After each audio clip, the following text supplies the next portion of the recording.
¿Qué tal? Buenos días. Los integrantes de nuestro equipo son Ambris Banda, Brian Armando, López Ortiz, Jorge Omar, Avitia Rodríguez, Edgar Eduardo y su servidor, Vázquez Gutiérrez, Jacob Eduardo. La unidad de aprendizaje es Biología Molecular y Genética. Primer tema a tocar son los aspectos generales de la genética. Antes de entrar a él, que lo vamos a resumir, vendría siendo la cuestión: ¿qué es la genética? Es la rama de la ciencia que estudia cómo las características de los organismos vivos, morfológicas, fisiológicas, bioquímicas o conductuales, se generan, se expresan y se transmiten de una generación a otra, bajo diferentes condiciones ambientales. Ahora sí, sabiendo esto, podemos entrar más a fondo al tema. Los fundamentos más comunes y globalmente hablando son los cromosomas. Por poner algunos ejemplos, vamos a mencionar 5 ejemplos de ellos. El primer fundamento sería los cromosomas.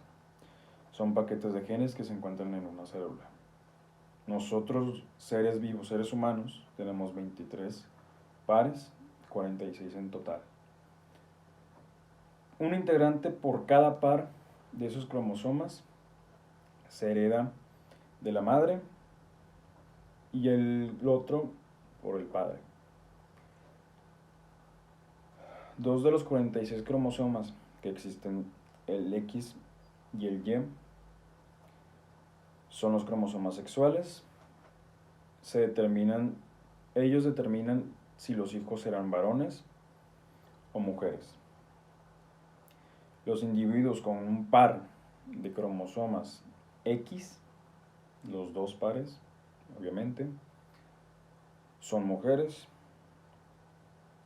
y aquellos con un cromosoma X y Y, derivado de los dos, son varones. El otro tema es el ADN. Es la sustancia química que se encuentra dentro de un gen.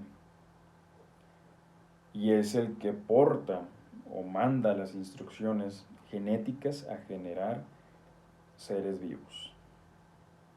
El ADN consta de 2 moléculas largas y enroscadas, que se denominan doble hélice. Otro de los aspectos básicos es el genoma, el cual es un sistema completo de genes.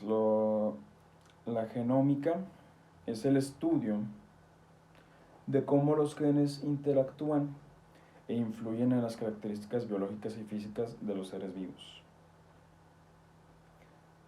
Las mutaciones son cambios en el ADN, ese es otro tema. En ocasiones estos cambios se transmiten a la descendencia, o sea, son hereditarios. Los trastornos genéticos, ese sería el último, el quinto más común, el más hablado. Son enfermedades o trastornos provocados por mutaciones genéticas, como su nombre lo dice, o defectos cromosómicos. Como antes lo mencionamos, fue el primer tema, los cromosomas vienen con una afectación, ya sea en el cromosoma X o el Y, o en algún otro par de los 23 que tenemos los seres humanos. Hola compañeros, ¿qué tal? El día de hoy les voy a hablar acerca de la célula y su estructura. Para empezar y comprender un poco más el tema, debemos de saber qué es una célula. En pocas palabras, una célula es la unidad fundamental de vida de un organismo. La célula se divide en 3 partes fundamentales, el cual es la membrana plasmática, el citoplasma y el núcleo. El núcleo es la parte más importante de una célula eucariota. Este se encarga de almacenar el material genético y de coordinar a todos los organelos de que realicen su función. El citoplasma es la parte acuosa de la célula. Este medio acuoso recubre a todos los organelos y los protege de posibles colisiones y daños que puedan sufrir. 3. El citoplasma tiene dos componentes esenciales. Primero son los organelos vistos en la imagen y segundo el citoesqueleto. Dentro del citoplasma se encuentra el citoesqueleto, como ya lo mencioné. El citoesqueleto es una red de filamentos dinámicos, que quiere decir que están en constante movimiento y cambiando siempre de lugar. El citoesqueleto se encarga de dar más que nada un sostén y forma a la célula. A continuación les hablaré acerca de los organelos que tiene la célula y de su función específica.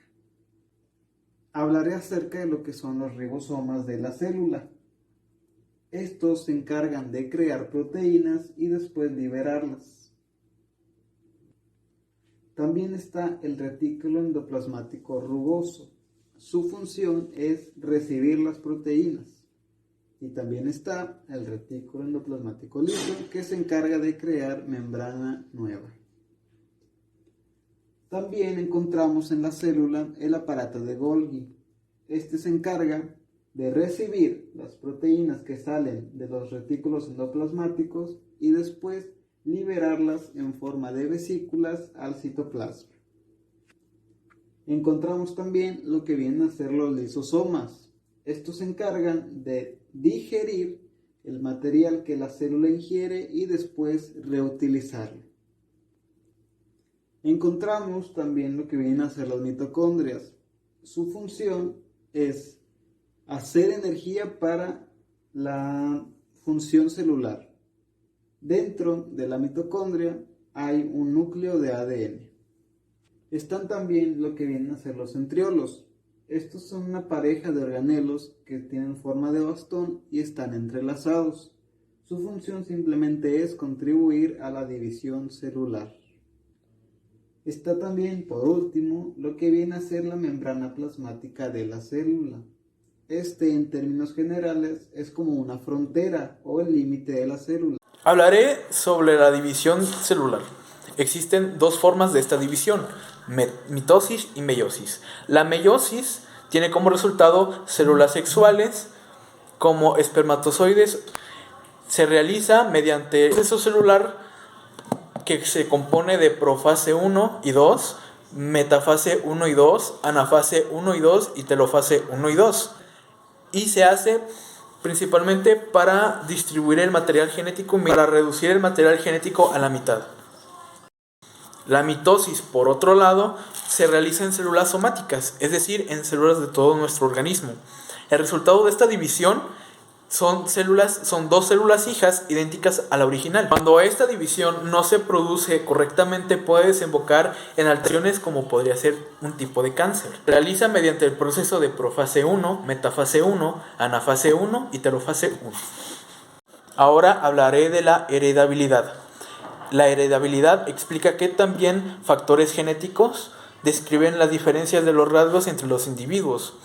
Estas pueden ser aspectos genéticos visibles, como pueden ser la altura, el color de ojos, el color de pelo, o incluso afecciones como podría ser trastornos en el espectro autista o esquizofrenia. Este es un método cuantitativo que es representado con una letra h al cuadrado, que describe cuánto de la variación genética de un rasgo determinado puede atribuirse a la variación genética. Una estimación de la heredabilidad de un rasgo se especifica de una población en un entorno determinado y puede cambiar cuando el tiempo o las circunstancias cambien, por lo cual no es un valor fijo. Buenas tardes, mi nombre es Brian Armando Ambriz Banda y yo les voy a hablar del tema de la estructura, función y análisis del material genético. El ADN pues básicamente se compone de todo nuestro organismo, de todos los seres vivos, y está compuesto de 46 cromosomas agrupados en 23 pares. El ADN se compone de dos cadenas compuestas por nucleótidos, y los nucleótidos a su vez están compuestos por un azúcar que viene siendo una desoxirribosa, un grupo fosfato y una base nitrogenada. Las bases nitrogenadas son 4: adenina, timina, citosina y guanina, donde una A siempre se enfrenta con una T y una C siempre se enfrenta con una G en la doble cadena. El ADN adopta una forma de doble hélice, que viene siendo como se ve aquí, con azúcares y con grupos fosfatos, y los escalones, que vienen siendo los que están a los lados, vienen siendo las bases nitrogenadas. Las desoxirribosas, que vienen siendo los azúcares, y los grupos fosfato constituyen principalmente la columna de las moléculas. Los genes son secciones pequeñas de la larga cadena de ADN. Estas vienen siendo las unidades básicas funcionales y físicas de la herencia genética. Los alelos son formas del mismo gen, pero pues estos tienen unas pequeñas variaciones, y estas pequeñas diferencias pues son las que determinan básicamente los rasgos únicos que nos da cada persona. El ADN tiene la función de guardar la información. Contiene las instrucciones que determinan la forma y las características de un organismo y sus funciones. Bueno, nos volvemos a ver, su servidor, Vázquez Gutiérrez Jacobo Eduardo. Les traeré el último tema a mencionar en esta presentación virtual, que vendría siendo, como lo podemos observar al fondo, la señalización celular. ¿Qué es la señalización celular? Se preguntarán algunos. Pues básicamente es el proceso por el cual la célula responde a sustancias del exterior mediante moléculas de señalización que están en la superficie de la célula o dentro de ella. La mayoría de las sustancias, o moléculas mejor dicho, que participan en la señalización celular, lo que acabamos de explicar, son sustancias químicas.